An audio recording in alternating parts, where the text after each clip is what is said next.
ndakuramutse ndakwifuriza umugisha w'Imana nshuti mugenzi wowe ukora kuri ibiganiro bya radio ubutumwa bw'amahoro akanya ntagire ndagushikirize ijambo ryashikijwe n'umwungere wa kabishero rya Pentecote y'Igitega Pasteur Hermenegilde ikorane cyari cyateguriwe mu bwiriza bwa Mwaro ku kibuga cyo mu Kigutu aho hari hateguye kwakira ico gikorane cyamaze imisi 5 kuva ku igenekerezo ya 16 kugeza ku igenekerezo ya 20 Myandagaro twaje twegera umwungere wa kabishero rya Pentecote Hermenegilde kugira ngo abwire abatari bahari ingene ikorane cyagenze n'ingene Imana yiyerekanye muri ico gikorane arangiza kandi atubwira naho igikorane cyo mu mwaka wa 2024 kizobera reka rero mukurikire ikiyago twagiranye n'umwungere wa kabishero rya Pentecote y'Igitega uko mubivuze tumaze imisi kuva ku munsi wa gatatu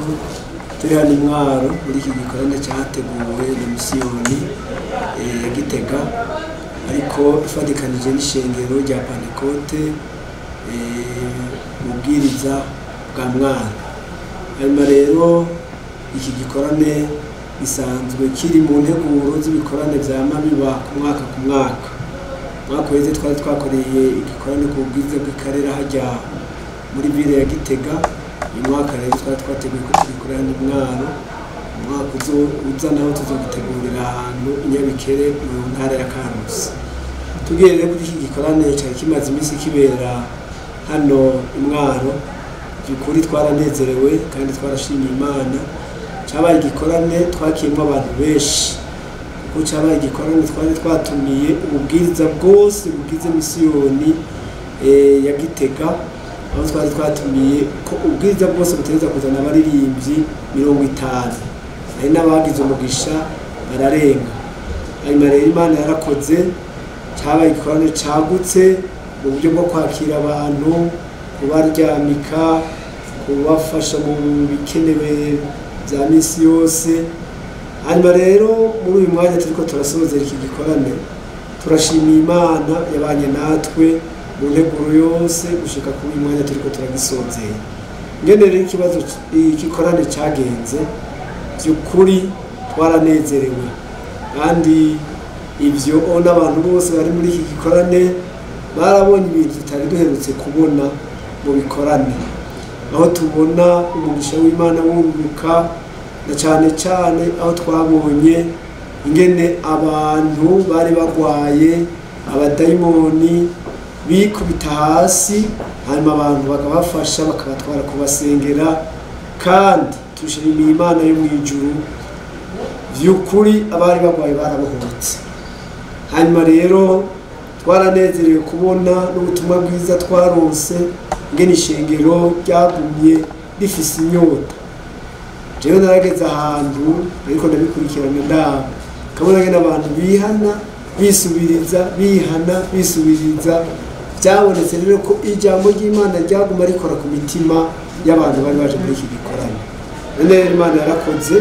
yashoboje abakozi igashoboza n'ishengero ikindi twabonye muri iki gikorane cyane Mwaro nuko twabonye abantu benshi bihanye bushasha twariko turaraba vy'imfata kibanza badushitse ku bantu bashika hafi 80 vy'imfata kibanza kuko twari bwavyegeranye neza naciye ahantu ndabibaje nihuta byo twari tumaze kubona n'abantu bashika 80 bihanye bushasha kandi bubahutse kuza kuvuga ko bobo biyemeje kubandanya kuko ari abantu sanga yihanye mugabo akaba gifise ubwoba tarashira amazina ngo agaragaze uwo munezero afise yuko atanguye inzira y'agakiza urumva rero umunezero mwinshi igituma tunezerewe si henshi twahora dukora ibikorane tukabona abantu bashasha bihanye bushasha